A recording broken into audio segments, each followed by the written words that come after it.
Lauren. How are you today? Good. I'm good. How are you? Thanks for joining us again. Oh, thanks for having me. The funny part is that I don't think that you think you have a choice anymore. I think you feel like you're just committed forever. Oh, yeah. For life. There's nothing we could do about it. I'll go to my nursing home and you're going to say, get on Zoom. I'm going to say, guys, first of all, how many people had syphilis this week? If you're really in a nursing home, that's the first thing I'm going to say. And then the second thing is get on Zoom. We have to do some intros. Well, today's podcast is all about prenatal nutrition. Okay. When you were prego, did you see a nutritionist? No, I did not. Many people don't, but it's covered though. Like if you need to see one, let's say if you had like gestational diabetes or preeclampsia or something, you could see one.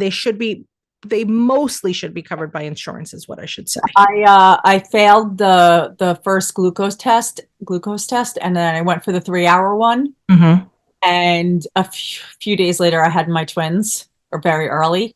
And they called me like 2 days after they were born. They're like, you have to come in to meet with a nutritionist because you have gestational diabetes. And I said, well, I had my twins. And they said, okay, don't come in.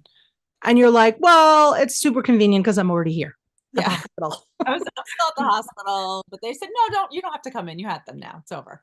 Well, I love the discussion that we're going to have. And it is, of course, a twin mom. So Kristin and I talk about all prenatal nutrition, but I think, it's a great idea to start a relationship with a nutritionist during your pregnancy, because as we know, nothing happens after the babies are born. Like you're not going to do much. But yeah. I think it's great even for like breastfeeding to be like, hey, is there things that I should or shouldn't have? So just talking about nutrition, I feel like doctors don't have enough time to go over everything they really should. True. And I don't know if they are necessarily, if they know all the stuff either. Like as far as like a nutritionist, like in general, people should probably see nutritionists because it's true. Have you ever seen a nutritionist? No. Me neither. I probably should at some point. Yeah, because I mean, food is life. And if you're putting crap food in you, your body's not gonna feel as good as if you were eating a very well balanced meal, like diet. It's fascinating because if we look historically, right? Like before medications existed, humans were living and we were fine. And then if you like, there's so many foods that could cure you, right? You could buy like the foods that heal. And I don't think people take enough advantage of that. They don't, because it's easier to go through or drive through at McDonald's or wherever and get dinner. Get something quick than sit down and make a meal, because it is time consuming because we live in such a fast society and we're working and we're all over the place. So sometimes it's really true.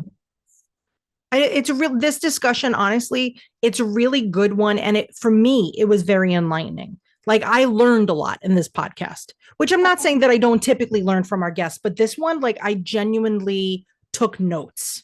Oh, okay. Yeah, it was really good. So are you ready to meet our good friend, Kristin Brown, and have a whole discussion about prenatal nutrition? Yeah, let's do it. All right, girl. So everybody, here she is. Oh, Miss Kristin Brown, happy New Year or mid-year or summer or whenever people are listening to this. Happy New Year. Happy day. Happy day is really what it is. Kristin, I'm so excited that we get to talk to you today because not only are you one of us, right, the insider twin mom, but you are like the go-to nutritionist for prenatal and perinatal goodies. Yeah. So I could remember that during my pregnancy, I was definitely addicted to strawberry Pop-Tarts. I will tell you this in all sincerity. And my family jokes that the reason why I have a redheaded child is from all the fake dye and preservatives that were in those said Pop-Tarts. Oh my God. Is that possible? Is it possible? Are you sure? I'm fairly certain. Okay, so we can set the record straight right now that it wasn't from Red Dye 17 that I have a ginger daughter. But it was very funny because I don't really like Pop-Tarts. and it was just some weird pregnancy craving. And so I want to talk about kind of the pregnancy diet and a postpartum diet, and basically how that could even perhaps influence the way that you feed your own kiddos. Right. So how did you get into this mess of nutrition? Okay, amazing. So, I mean, it's always been something that has been of interest to me. I've worked, even before I had twins, I worked with moms, but it wasn't really until I got pregnant. My twins are 5 now. And I had, I think, maybe 7 or 8 OBs and maternal fetal medicine specialists, because I was shipped all over, like went into labor at 25 weeks, was on hospital bed rest for months. So I was shipped from hospital to hospital based on where baby ventilators were available. So I had a ton of practitioners work with me. And whenever they asked about me, which was like very rare, I never told them what I did, because I wanted to be treated just like everyone else. I didn't want anyone to assume that I knew more than I did, because I just wanted to get as much information as I could. Of those 7, 8, 9 specialists that I worked with, no one once mentioned nutrition. And I was horrified, because I'm like, I'm literally growing 2 humans and nobody mentioned it once. The only thing that was ever talked about was, are you taking a prenatal vitamin? Yes. Okay, perfect. You're good. But are you? It really, really is fascinating on how it's not even part of the prescription, let's say. And everything has gotten so like medically heavy that I don't even think that doctors realize that food is medicine. And once upon a time when there wasn't medicine and there were herbalists and like people were still living and being cured of things, like there's still a very primalness to food that helps humans. And it is often the last thing on the table. Now, good news. I know that you're in Canada, but here in the US, most insurances, as I'm literally knocking on wood, most insurance companies will cover a prenatal and postnatal visit with a nutritionist. But many times I think people think like, oh, it's not important because, like you said, the doctors aren't bringing it to the forefront and saying like, this is something that's important. We always bring it up in Twiniversity classes because I'm like, listen, you should just know the options that are available to you. It's not just if you have, gestational diabetes or if you show anything. That's not the only times that you see a nutritionist. There's other benefits to it. When you were pregnant and with the knowledge that you had, what do you think that the doctors were totally missing the boat on? Oh my gosh, so much. So because I was an inpatient, they would bring me, I don't know if you guys have this brand. It's like a very generic brand of like a 1-a-day prenatal vitamin. They would bring it to me every day. And I had my own stash of vitamins that I brought in from home. And I was like shamed. They're like, oh, you're not going to take this? And I'm like, no, I'm going to take like this like curated stack that I have like put together for myself. And there was, and I was eating hospital food. Right. So it wasn't like there was salmon that has omega-3 fats and it's served a couple times a week. Like I would be missing entire nutrients that are considered essential, which means that we have to get them from our diet. Our body cannot synthesize them on their own. And I felt a lot of shame for it, that they were like, oh, you think you know better than us. Like, well, I do. I feel like I do. Yeah. But it's interesting because when it comes to hospital food, you have to like, people don't really think about it, that that's an entire industry. That although they may be trying to give you like 3 square meals a day, that doesn't mean that it's going to be the freshest foods, where you would honestly, Kristin, you would assume that in a hospital, you would have the opportunity to have the best of the best, right? It's covered. It's going to be, it should be much more readily available to you. But often there's still a lot of junk or overly cooked food or cooked to within an inch of its life that all the nutrients are taken out. Now, for the record, I don't want anybody who's listening to this to feel like, oh my gosh, now I have to go on a full organic diet and I have to do this. That's totally not what this conversation is about, because clearly you could see that Kristin felt as judged being like, I'm going to be more nutritionally conscious. She felt as judged as probably people do when they're totally not nutritionally conscious. So for the record, whatever you're doing, we love you and it's cool. And if it's working for you, kid, we're happy. I'm happy. You're happy. That's the way that it goes. But if you're like, is there something I'm missing? Because even during pregnancy, if there were things that were occurring, believe it or not, like I was fortunate enough to have a medical team that said, well, there is an enzyme in pineapple. And, could your family bring you some pineapple? Like, it was weird. Like, they were a little crunchy, but once again, I'm here in New York, so we're going to be a little bit more crunchy. But I thought that was very fascinating that we're like, raw almonds, like help digest if you have, really bad reflux. Like I was given these tips through my pregnancy. I was very fortunate, but I would say 99.9% of parents don't have that. So when you were in there and the nurses are giving you like the side eye about taking your own prenatal vitamin, how did you were you smuggling in different foods and raw nuts and fruits? Like, how did you handle being in there with still managing to have the nutrients that you needed? I think what I focused on most was like making sure that I was taking my vitamins. The food piece, because for a lot of this time, I was in a hospital that was 3 hours away from my home. I didn't have family that could just bring in food. I was a patient just like everyone else. So I did the best I could on the food front. And I just was really consistent with my vitamins. And I think in that time too, I was in survival mode, right? Like I didn't know what was going to happen. And I remember like the Mother's Day when I was in the hospital and I was like, I think I was between 26 and 27 weeks pregnant. And I was just like, I just need to get there. Like I was so focused on just like, I just need to make it another week. Yeah. That I was like, I'm going to take my vitamins and I'm going to work on just like my mental health and trying to like stay in the zone so that I don't get too in my head about this. So when it came to, when it comes to you advising families now, because one of the great things you do is you have an online class and you do consultations, which is fantastic for everybody in every country, all walks of life. You're so unbelievable generous with your knowledge.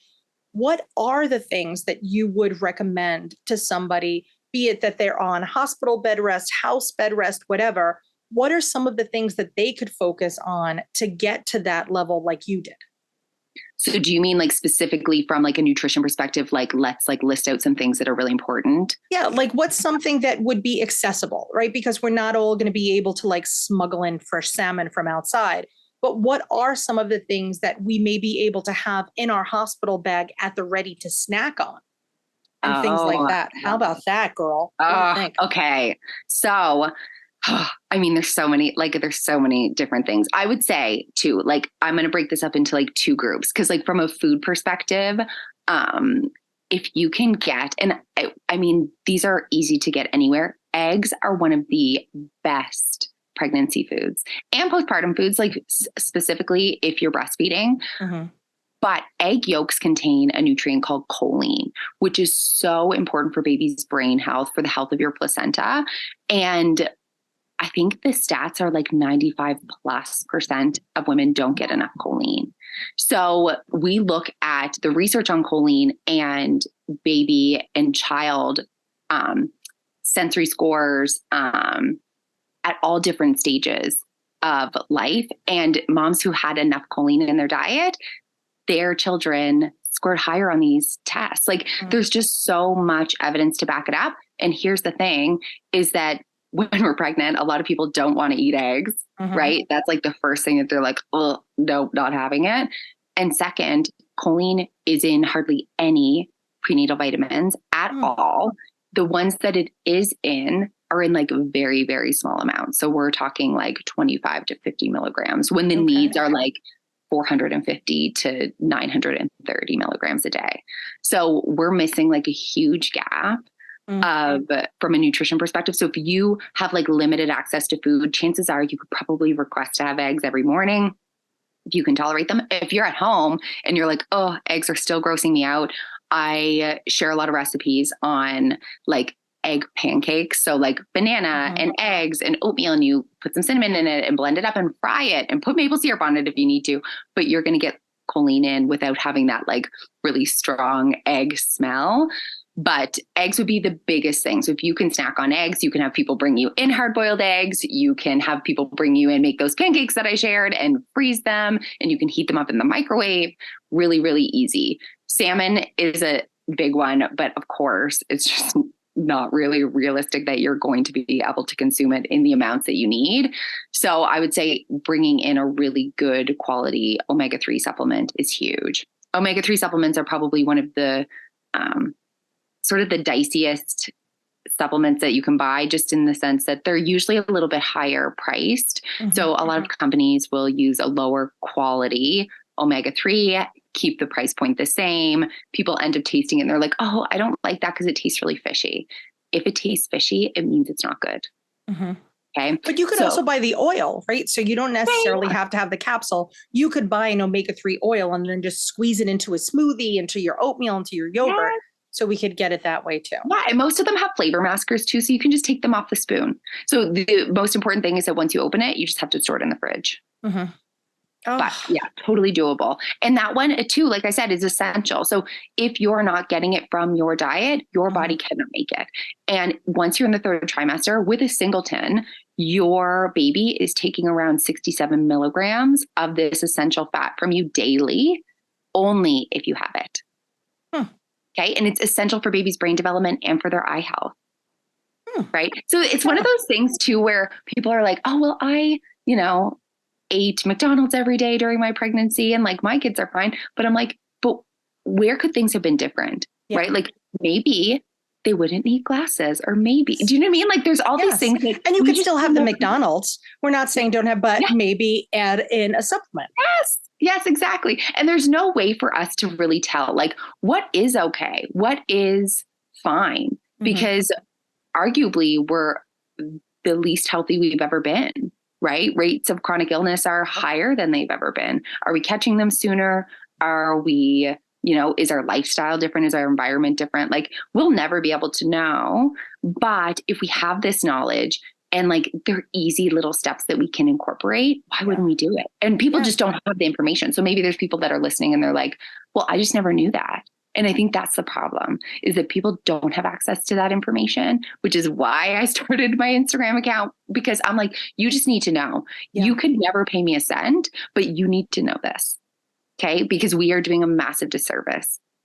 Unbelievable. And it's true. Like the doctors aren't telling you, and it would be such a simple thing to do.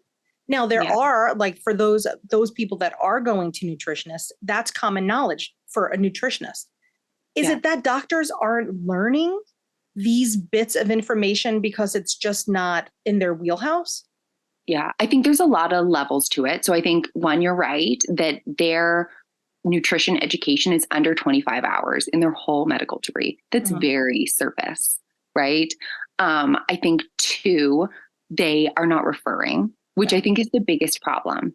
So when you see, and I get it, like there's so many levels to it too, where, if it's not covered by your insurance, is it something that you'll have to pay for out of pocket? But I do think it is worth having a conversation. Like, I'm going to tell you to take a prenatal vitamin. I don't really know a whole lot more than that. But if you want to access someone who does, here's a list of people in your area that you can access. Yeah. You would think, and that it would be just common, I don't want to say common sense that they refer you, but that it's part of the process. Like I always wish that there was a way that we could, don't even get me started on healthcare in the country. Like it just makes me so crazy. But I wish that there was standards that could be like, okay, you get pregnant, this is what you do. You have A, B, C, D, E, and F. And I would love if there was a nutrition visit in there. And not saying that you have to listen to anything that they say, but at least have the information and then make the judgment for yourself is like, can I fit this in? But I do, honestly, Kristin, I think that a lot of people think that if they go to a nutritionist, that they're going to just be judged. And they're going to get like an old school Weight Watchers diet that's going to say, have 1 cup of brown rice and do this. I don't think that people realize that nutritionists aren't there to judge you. They're trying to find ways to modify your diet to fit in the things that you need, your babies need, your breastfeeding babies need, so that you stay the best version of yourself. Totally. Even to like, I mentioned this with my clients, there's so many levels. Like when I work one-on-one with someone, I'm like, are you seeing a pelvic floor physiotherapist? Mm-hmm. Okay. Like that's on the docket. How are you feeling from a mental health perspective? Like, let's make sure that we are like touching on all of these areas that can allow you to feel good. Because I think when we're pregnant too, especially when it's our first, we're so focused on like just birthing the baby, right? Like, let's get through to the birth. Afterwards, we don't really give it any thought, right? Once it's our second or third, whatever, then we can think about it a little bit more. But there's even evidence about, nutrition during pregnancy impacting our risk of postpartum depression. Like there's just so much. And my biggest, like the thing that kills me the most is when I get messages and they're like, I wish I had found you sooner. I wish I have known that. I wish I had seen this post a year ago. And like, that's what I want to stop. I want there to be like, here is the information. You can access it. You can use it if you want to. If you don't want to, it is your life and you can choose what you want to do. But here it is. I don't want people missing out when they want that information and they just didn't know it was it was a thing. Yes, that's literally, honestly, you're preaching to the choir, because people say the same thing about Twiniversity. They're like, I wish I would have known you when I was pregnant. I'm be like, dude, I'm trying to get to you. I just don't know. Like, I'm trying my best here. We're trying to get to everybody. It's very, very difficult. And between algorithms and just fighting with Facebook ads and all these other things, we're competing, like anybody who really has information to share, we're competing with every advertiser who has something to sell. So it's frustrating on our end, but we're still trying our best. But if the doctors were the one to say, okay, this is what you need to do, I feel like people would finally listen. Okay, we're going to take a 2-second break. And then when we come back, I want to talk about the postnatal food experience and the healing with food and the breastfeeding, and do those lactation cookies even work? Okay, so sit right there. We'll be right back. All right, we're back. And I do want to talk about the postnatal experience. I know personally for me, when I delivered, I do have, I have a person in my corner. I've talked about him before on the podcast that I call him our shaman. So we see a kinesiologist, and it's something that I have been doing since I'm 16. So when I was a child, I had very, very bad migraines. Like I could remember, like I was 4 years old. It would be Christmas Eve, and I wouldn't be able to like have dinner with my family because I would have like this debilitating headache. So I have been getting migraines since I'm a tiny, tiny baby, which is nothing that I wish on anybody. And so for my whole childhood, I went to a bunch of doctors. I went to chiropractors. I went to neurologists. I went to orthopedists. Like my mom really was so unbelievable at like not stopping. And then I met somebody who said, oh, my mom just had back surgery. She went to this guy. Why don't you see if this guy could help you? And so I was like, fine. At this point, I was a teenager. I had nothing to lose. I was on my own. I was like, I gotta keep going. And for my whole life, I was always told that I was calcium deficient, and I was also iron deficient. And so I said, okay, so I would eat my broccoli. I would drink my milk. I would do everything that I could do, take additional supplements. And so finally at 16, when I went to see this shaman who I still see to this day, and I think I'm 47, that I went to him and he said, and I said, the doctors always tell me that I have been short on calcium. And he said, no, he said, it's not that you don't have enough calcium. He's like, it's just not going anywhere. It's kind of clogged. And so he said, there's a supplement that you could take that would make it distribute a little bit better. Kristin, I will tell you, and I'm not kidding you, to this day, I have not had a migraine. And it was like very simple things. And of course, my mom would say, oh, it's psychosomatic, right? So you believe it. And then at the point I was like, who cares what it is? Yes. Yeah. Who cares if it's psychosomatic or not?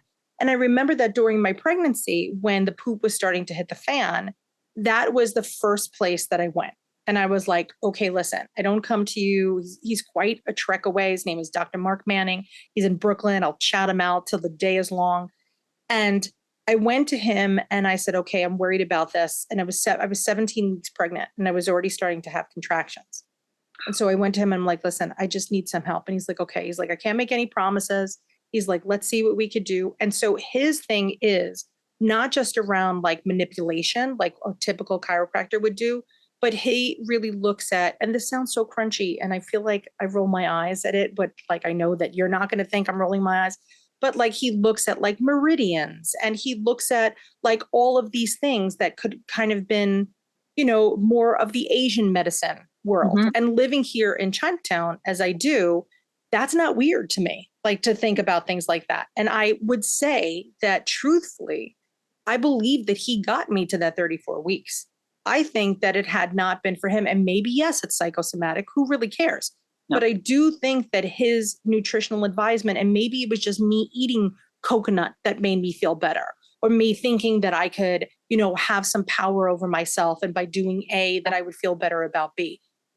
What I remember after delivery, and I had a significant postpartum hemorrhage, like a very, very bad. And I remember that there was, I already had iron issues, right, during my pregnancy. So we knew that. And I remember that I called him from the hospital, and he's like, listen, just go downstairs and get a steak and black bean burrito. Mm-hmm. And he's like, get yourself some brown rice and just eat it. Eat a burger. Just have some good old protein, but like real protein. Like go to like a real burger place, have a hunk of meat, make it medium and just eat it. Is that really a thing? Or is it psychosomatic that I believed that this kind of helped me heal? Oh my gosh. I think that it's probably a little bit of both, right? I think the mind is so powerful. And I mean, in medicine, they used to use the placebo effect for a long time until it was like outlawed or illegal or whatever the right term is. And it was effective. But that being said, there's so many different ways to look at medicine. There's so many different ways to look at nutrition that, different cultures believe is effective, and it is effective for them. So whether or not it's effective because it's effective, or is it effective because you believe it's effective, I don't think we'll really know.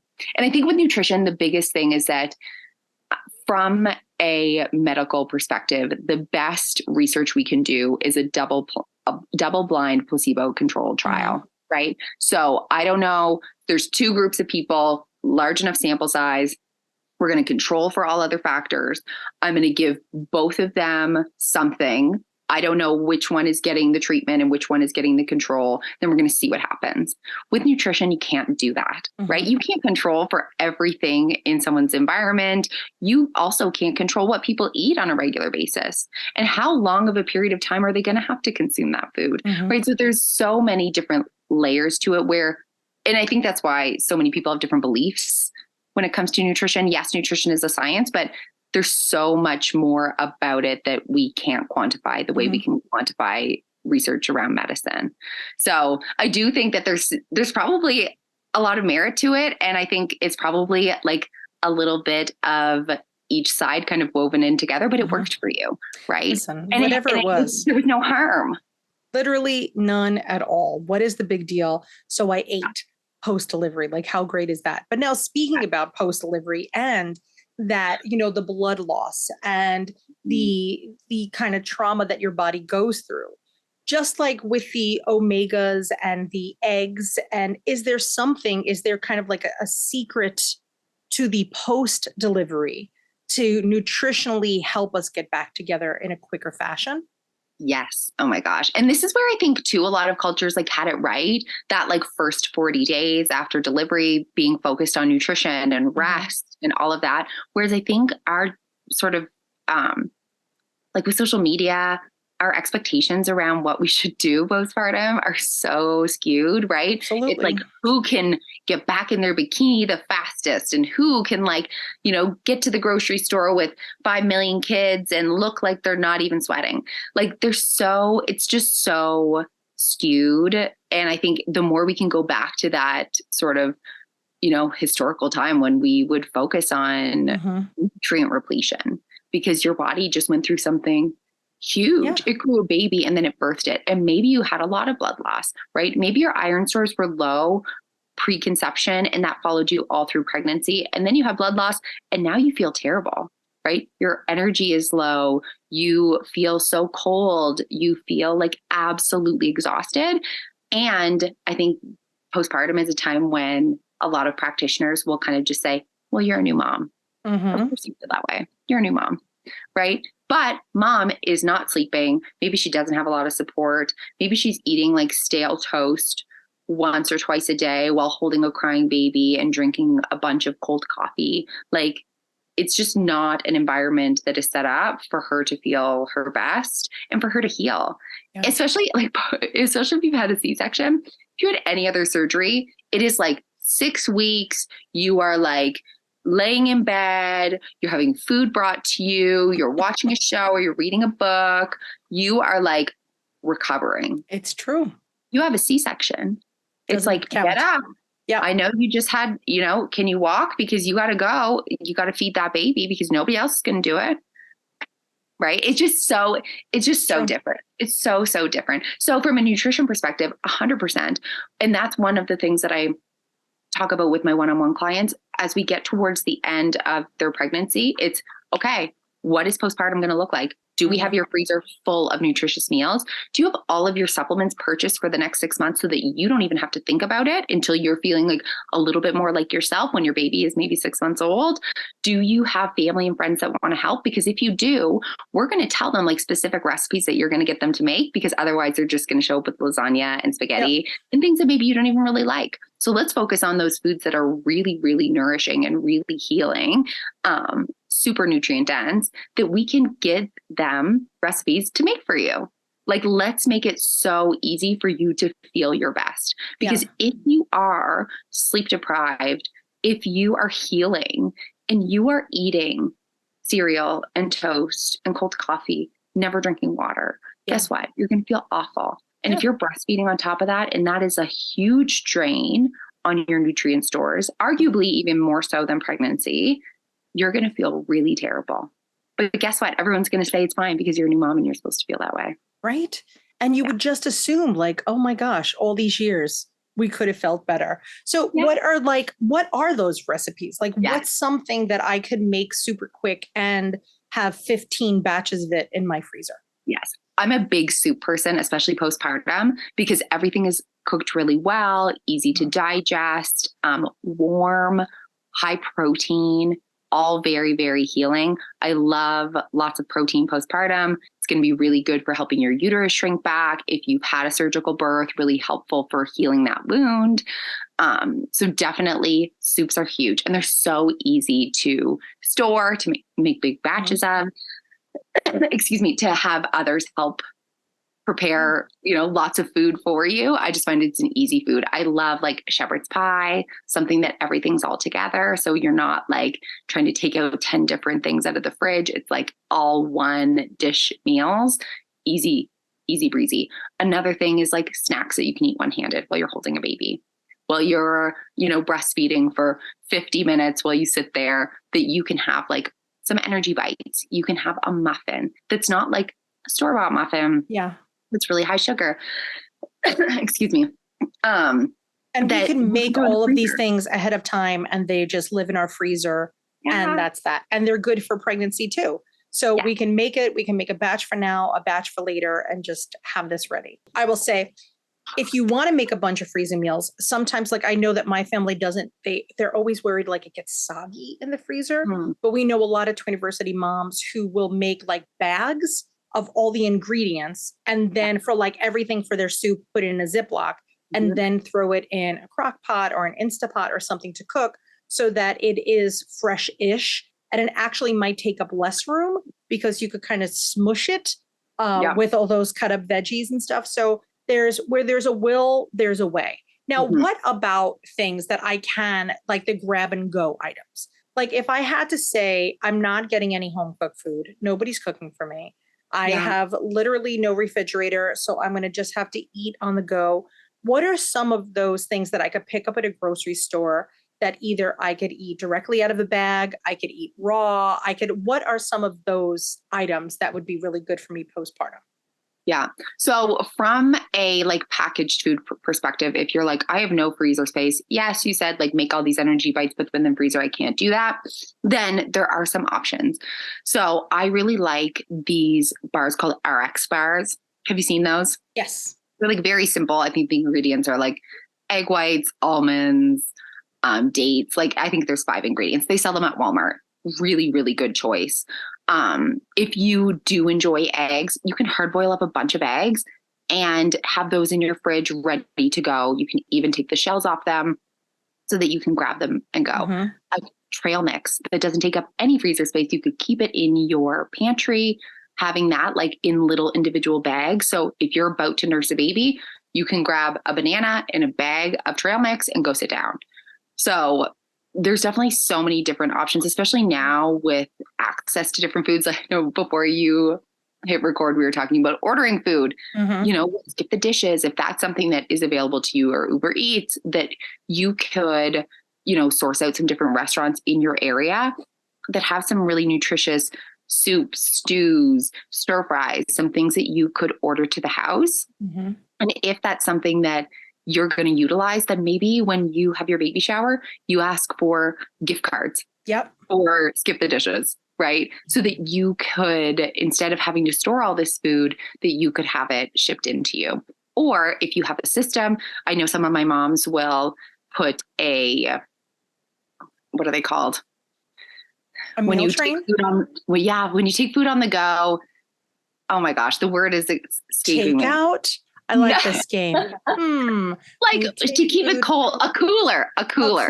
You put a cooler on their step so that you don't even have to see your guests.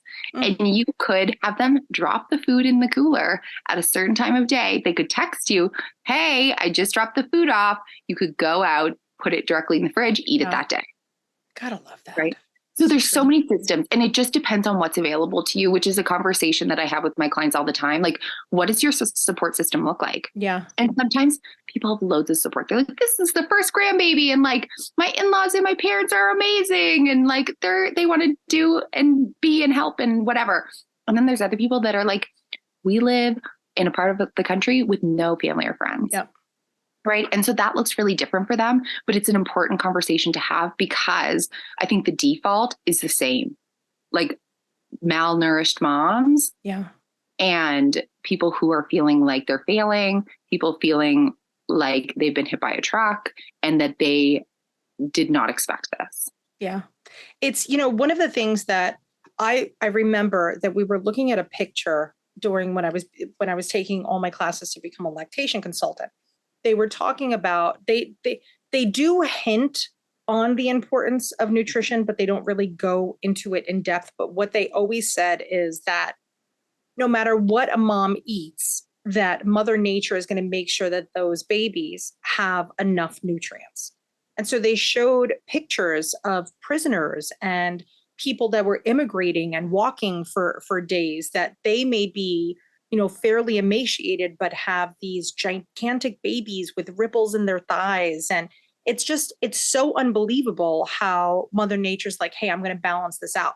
So without that happening, I know that there's so many people who rely on like breastfeeding supplements and and foods to help them produce more milk. What should people be focusing on, especially if they're breastfeeding their twins? Yeah. So I do think that there's like an imbalance of like, we're focusing on the wrong things when it comes to breastfeeding. So moms will be like, oh, I just need to eat this lactation cookie. And then like, I'm just going to produce all this milk. And it's like, no. You need to like make sure that you have support from your husband or from your partner, and you are getting a little bit of sleep, and you're drinking lots of fluid, and you're getting enough calories, right? That you don't feel that there's such a huge pressure to lose weight, that you are like dieting while your milk is trying to come in, and that ends up being a problem. Yep. And then I also think, and I mean, I'm sure you see this all the time, that like the latch is not good, and that people get advice that they're like, oh, well, breastfeeding is going to hurt for a long time, or it's going to hurt for a few months, and then it's going to get better. And it's like, well, your baby's not transferring milk really well. And that is like the key. You can eat all the lactation cookies in the world, but if your baby is not latched onto you well and not transferring milk well, that's going to be the real problem. Right. So I would say there's so many different things that moms have all these pressures on them already, that and maybe not enough support, or maybe they're, embarrassed to ask for help because they should be able to do it all on their own, because that's what social media is telling them they Right. should be doing, that, then they're just malnourished. Yeah. And I do think you're right. Like, our bodies can do amazing things. And no matter what you eat, your breast milk is still going to be the best food for your baby. I do think, however, we shy away from the conversation that, there are some nutrients that if we don't consume them as mom, they're not going to come out in our breast milk. Mm-hmm. And it's because there's already such a huge barrier to breastfeeding, right? We don't want to add one more. We don't want people to feel like, well, I don't really eat very healthy, so maybe I should just choose formula because my breast milk probably isn't going to be very good. Right. And so we don't want that to be the takeaway. Yeah. But how do you have a conversation where you're like, your nutrition is still important. You are still growing a baby outside of your body. Yep. While still encouraging them to breastfeed. And it comes down to support, and it comes down to like accessing whatever is available to you. Like I said, whatever that looks like. Maybe you don't have a lot of support and we're like ordering in food, or we are like picking some brands of different bars that you can buy that you can bring into your home. Or it's taking advantage of all the grandparents and like all the aunts and uncles that are like chomping at the bit to help. Right. But without going through it, I think it's hard for people to know what they need. Mm-hmm. And I think people are afraid to ask for it. And people will be like, what can I do to help you? And it's like, oh, nothing, I'm good. And it's like, it wasn't meant to be that way. Yeah. Nope, not at all. We're supposed to have a community. I joke a lot that I wish that I could just buy an island and just keep us all on it and just be like, okay, come on, my mama bears, like, that's it. Just give me 30 days, right? So I want 30 days pre-delivery and I want 30 days post-delivery. Just live with me for 60 days. Please let me take care of you. Wouldn't that be great? Oh my gosh, that would be life-changing. Yes, and it's so funny really too, because moms are the ones that are like continuing on our world, right? But they are like at the bottom of the totem pole. We don't care about moms. As a mom of a daughter, I think about the things that I didn't have, right? So Twiniversity is kind of like my redo for twin parents, right? And so then I keep thinking that, my daughter's only 18, so we got some time to go. But whenever she chooses, or if she chooses to have kids, that I really look forward to having a redo with that. And that giving her the opportunities that I didn't know, were necessary. And not saying I had a very, very supportive family, but your family could only be supportive if you know how they should be supporting you, or if you know how you want to be supported. Right. So like now sitting here with like this birth worker, hat on, I know like statistically what women need. I know biologically what women need, and psychologically just from my experience within Twiniversity. So I feel like I'm in a better position right now. And one of the things that I really like, I wish people would call me more for lactation. And by the way, if you're listening to this and you're like, I can't afford it, just don't do that. Like, still call us. We have scholarships available. Like, I've never once turned anybody away, ever, in the history of Twiniversity, going on almost 14 years. Anybody who needed help, I can tell you, I do not remember a time where I've ever said no, because I know that even if I could speak to you for 15 minutes, that's it, just 15 minutes, I know what you need to hear to get you to the next point. Mm-hmm. And a lot of times parents don't know that. So like your mom and your mother-in-law, they may have had situations that were less than ideal, but that's what they expected, for themselves, or they weren't. It's just a very, very different situation when it comes to like wearing the hats that we do, as a nutritionist that has specific eyes for kind of the prenatal and the postnatal time. And then where I look forward to being able to kind of gift that to my own daughter and to my son if he chooses to have a wife, right? I have no idea where this world's going to take us and what they're going to choose to do, but I know like I'm excited to have that redo. And I'm hoping that when people listen to this today, that they realize that there is much more to the story and you should never be judged, right? Like if we think about like if you have to say the things that you should take away from our conversation today are, what do you think that a mom should really have repeating in her head when she presses stop on this podcast today? I love that question. So just because we just talked about it recently, I think don't neglect the postpartum period. Yeah. Make sure that that is at the forefront of your mind during pregnancy, instead of just focusing on birth as an endpoint. Your, job of nourishing yourself and nourishing your baby goes well beyond you birthing the baby. Also, and I hate to say this, but don't take the approach of, if you didn't hear it from your doctor, that it must not be important. Mm-hmm. See what's available to you. There's so many amazing practitioners on social media that you can, like I said, never spend a cent and get so much more information than you ever would from more of a traditional sort of journey in terms of the, perinatal period. Yeah. So there's people out there who are, excited to help you and excited to share this information with you, that as long as you know where to go. So if you're already listening to this podcast, chances are you are already thinking about all of these things, which is awesome. But maybe share this podcast with someone who has no idea. It's the right? truth. That That's the you way think, that it's gotta go. maybe I just need a little nudge. Maybe someone just needs to hear it from someone else. It's really true. I'm so thankful that you were like, yes, sign me up. I want to talk about this, because it's one of those things. And I feel like with Twiniversity, I'm always trying to fill in the gaps. So it's not just the most obvious ones, but I want people to have kind of a complete picture in whatever way they want to digest it, right? Because there may be people who are never going to listen to this episode and be, whatever, Kristin, who cares? I don't want to talk about nutrition. But I really hope that if you're coming into our Twiniversity house, that you really sit down and you really kind of take a moment to digest what we're putting in front of you. We're not saying that every single thing we have is going to be a win for you in your situation, but there's going to be some wins and there's going to be things that you're totally going to want to ignore. But regardless, I hope that you at least smiled during the time that you listened to the things that you didn't love.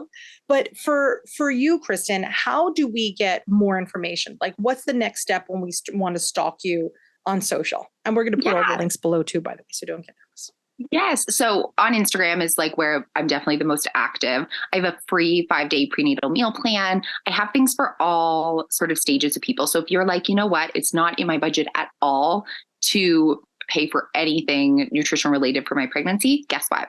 You can scroll through over 700 different posts on various topics that you are going to learn so much, and it's going to cost you nothing. You can also download my free prenatal meal plan, also free. Then there's levels. So I have a meal train ebook. So all really nourishing recipes for postpartum. So if that's something that's on your radar, I think it's like $15. So also something you can access very inexpensively. I have a Busy Woman's Guide to Prenatal Nutrition that goes through all of like some of the key nutrients that people miss, where to get them from food, and what to do with some common prenatal symptoms. So if you're having nausea, if you are having constipation, some things like that. But again, it's $15. So if that is sort of in your budget and you're like, yes, sign me up, come over to my Instagram. I have all of that stuff there. Again, if you need a little bit more one-on-one, if you are like, I just want to know everything. I want everything that's in your brain. I want to like do it. I want to know it all. Then maybe working one-on-one is something that is going to be a little bit more beneficial. Yes. Or if you have any specific, like the gestational diabetes or anything. And so we could just go stalk Kristin. She's at just KristinBrownNutrition.com. So you could find her there, and we're going to put the links to her social below. But I think it's that twin mom generosity that you have, that we're always trying to kind of, we can't necessarily fix it, but we just want to tell you that if you want to fix it, here are some ideas how. Totally. I saw this meme that I feel like is so like true of all twin moms that I've ever met. I forget exactly like what the wording was, but it was a picture of a woman coming out of a fire, and she had 2 buckets of water. And it was like, you are like walking through the fire so that you can like share these buckets with other people who are currently walking through the fire. And I'm like, yes, like that is what, like, that's why twin mom communities are so strong, because you are walking through fire, and there's not a lot of people that can understand what you've been through. And I think that's where, when I find out someone has twins, I'm like, let me be your best friend. Like, here, I am going to talk to you. I'm going to make you feel normal. Like, oh, today you feel like resentful. Guess what? I felt like that too, but it's going to pass. Right. That's it. We need each other. Oh, I love us. I have to say, I am so glad that I created Twiniversity, like truthfully, Oh. selfishly, because it does so much for me, especially like when we have our monthly meetings. I love when we're all together and everybody is fairly miserable at the beginning, but then we could all rally each other and we could just lift each other up and be like, okay, we're going to stop being miserable for 20 minutes when we get off this call. That's it. That's the only hope that we're going to have. But I love it. I love that we're doing it together. And I love that you're one of us. And Kristin, like, honestly, I'm so excited that you are a guest of ours today. So thank you so, so much for playing with us. Oh, thanks for having me. It was so fun. Yes. Okay. Now, guys, you know where to find her is KristinBrownNutrition.com. So we're going to put the links, like I said. So don't, pull over to the side of the road and start writing stuff down. You could click through later. So don't get stressed. But if you need anything else from Kristin or I, you can email us at community@twiniversity.com, or you could slide into our DMs. We're literally just at Twiniversity on every single social platform that exists out there. And we really do. We have a great team that is very, very responsive. So don't think that if you email us or send us a question that we just ignore it. We're really, really good with that. And like I said, please consider joining us for our monthly meetings. It's really, really nice to just get together with other twin parents and just commiserate. And like I said, not only through the classes, not only for my lactation, and not only for the memberships, we have scholarships available for every single thing. We want to make sure that you never feel like you can't afford something. We want you to get whatever support you need when you need it. Because if we could get to you when you need it, you will have a better life. We can almost guarantee it. So email us at community@twiniversity.com also for that. And until next time, guys, see you later, alligators. Thanks for listening.